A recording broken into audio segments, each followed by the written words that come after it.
Thank you to, of course, most importantly, to our brilliant array of speakers. They come as fresh water to anyone who struggles through the desert of platitudes, woke obsessions, and ideological spinning which emanates from our media and political establishment on a daily basis these days.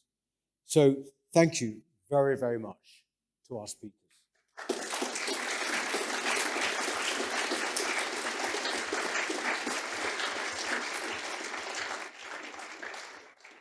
Sometimes, when we look at that political and media establishment, and then we look back to our everyday lives and our own experiences, it seems like they are living in an alternate universe.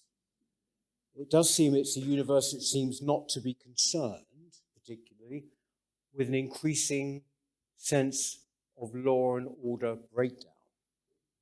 It's a universe in which statues are not toppled. Police do not turn up on people's doorsteps because of things written on social media. It's a universe which sees racism everywhere and cannot define what a woman is. It's a universe which doesn't appear to comprehend the extent of the political transformation of our institutions. Indeed, it's a universe which appears not to take seriously the very threat to the foundations of our nation and civilization. Now, as you know, we have always known in the New Culture Forum that it really isn't just about economics. I'm reminded of a passage by Evelyn Waugh in his novel Brideshead Revisited. I'm sure you know it. But he describes the character of a very brash financier called Rex Mottram, who's joined the Marchmain family, who are steeped in their own foibles and their own sense of history and tradition. And Evelyn Waugh wrote, this is the quote from Waugh, "He wasn't a complete human being at all. He was a tiny bit of one, unnaturally developed. But he was something absolutely modern and up-to-date that only this age could produce. A tiny bit of a man pretending he was a whole." Now, you don't have to share Evelyn Waugh's nostalgia to see the analogy, nor fail to understand the dire economic straits that we find ourselves in to appreciate how the whole of this country now appears to be treated, I believe, as merely a balance sheet or an international landing strip. Now, to borrow Oscar Wilde's definition of a cynic, our political class know the price of everything and the value of nothing. They toss aside cultural issues because they remain unwilling to face them, or in the case of the Conservative Party, even understand them. Now, we at the New Culture Forum are concerned with cultural issues because they are the most important of our time. They go right to the root of who we are.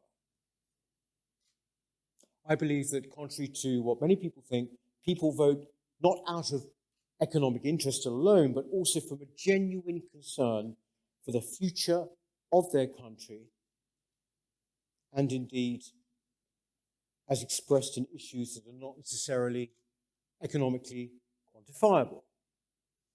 They care about our institutions. They care about our culture and their history too. And they understand clearly, this is important, they understand clearly the motives of those who wish to denigrate and debase these things. They understand it far more clearly than the political and media class, who are the real sheep. They are the people who are prone to a herd-like adherence to intellectual fashion. But those who seek to govern us, whoever they might be, cannot, must not, continue to avoid or ignore the attack on our culture, history, and indeed our very sense of ourselves as a nation. For that to happen, they must eventually be forced to acknowledge the extent of the problems. as we've seen today. The fact that our institutions have been captured by the left. The fact that a woke ideology now brooks no opposition and dominates all areas of public life, from the police to our schools, from our museums to the civil service. The fact that our history is being deconstructed and delegitimized before our very eyes. The fact that free speech is increasingly restricted by so-called hate speech legislation and a creeping unofficial blasphemy law. Now, there is so much that can be done if the political will is there. Such will is absent from our main political parties. Now, people are angry, desperate, and often feel powerless. Philip this morning pointed out reasons to be cheerful, and he's right. But also, all around, I see signs of ordinary, exasperated people grouping together, forming alliances, and becoming active. And for me, this is so hugely encouraging. Days like today are encouraging. Next year, we'll see a general election. Now, we at the NCF, we will be putting together a series of pledges which we will present to all candidates to sign. Now, we are not a political party, but this will act as our manifesto. We're not a political party yet, but this will act as our manifesto.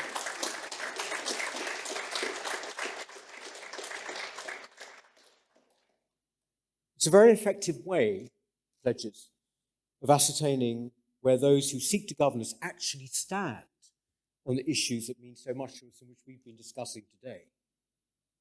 But in the meantime, I would like to share with you something of my own vision of the future that we've been talking about, my suggestions of what maybe should be done. First of all institutions which stray from their remit by prioritizing ideology must be challenged and, if necessary, lose any public funding.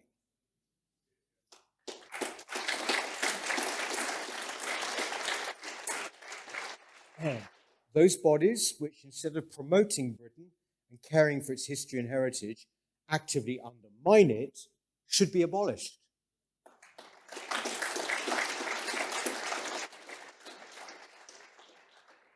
The entrenched heads of so many of these quangos should be fired.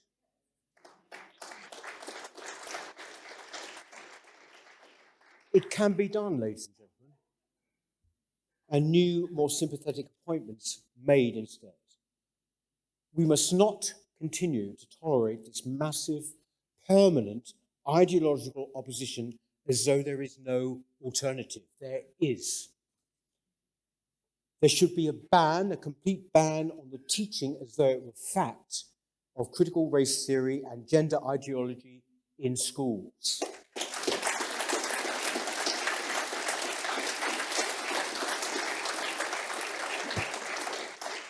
The indoctrination of our children must end. It must be stated unequivocally, finally, that there is no blasphemy law in this country, and that we will never ever again tolerate a situation where a teacher has to go into hiding for showing his pupils cartoons of Mohammed, as recently happened in Batley.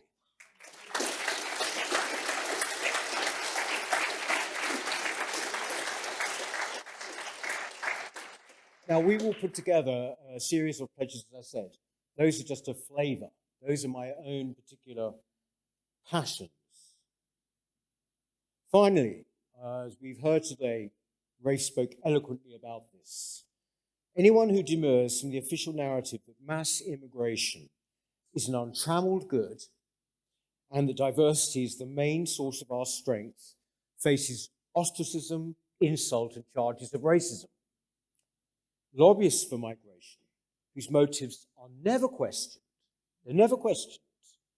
by the media, have successfully managed to blur the crucial distinction between the moderate levels of migration allowed by any normal country, and the same with this country until the 90s, and the mass migration of the type Britain has experienced over the past 20 years. British people are reasonable and can easily make such a distinction. But they're not listened to. Indeed, they are demonized or actively ignored. Now, my own belief is that the situation has reached a critical point and that there has got to be an end to mass migration. To those that say that such an idea is unreasonable, I would say that for those years it has been happening, it is the British people who've been treated unreasonably by those who have instead ignored them or demonized them. In the meantime, it is the imperative for people like us not to give up in despair. I'm not despairing. I hope you are not too. Things can and do change. Now, whatever your view on what's happened since, nobody would have believed that 10 years ago, one day Britain would leave the EU. No one. They would think that you were crazy. But it happened. We learned, and my long and frontline experience in UKIP confirmed this to me, that you don't have to have hundreds of elected MPs to have a huge influence on politics. You just don't. That is a new development in this country, thank goodness.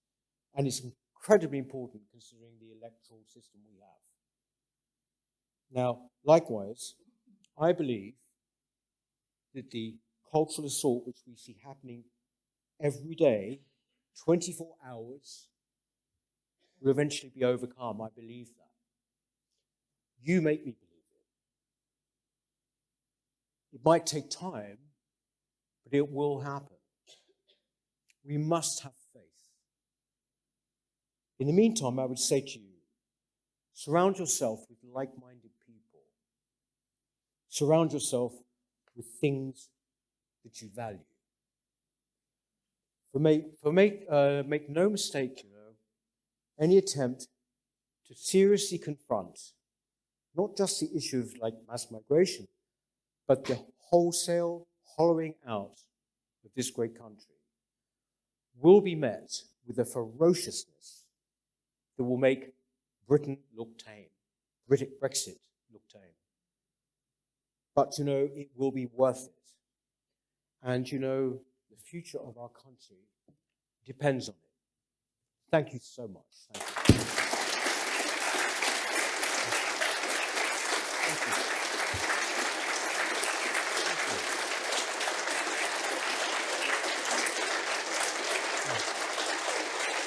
Thank you.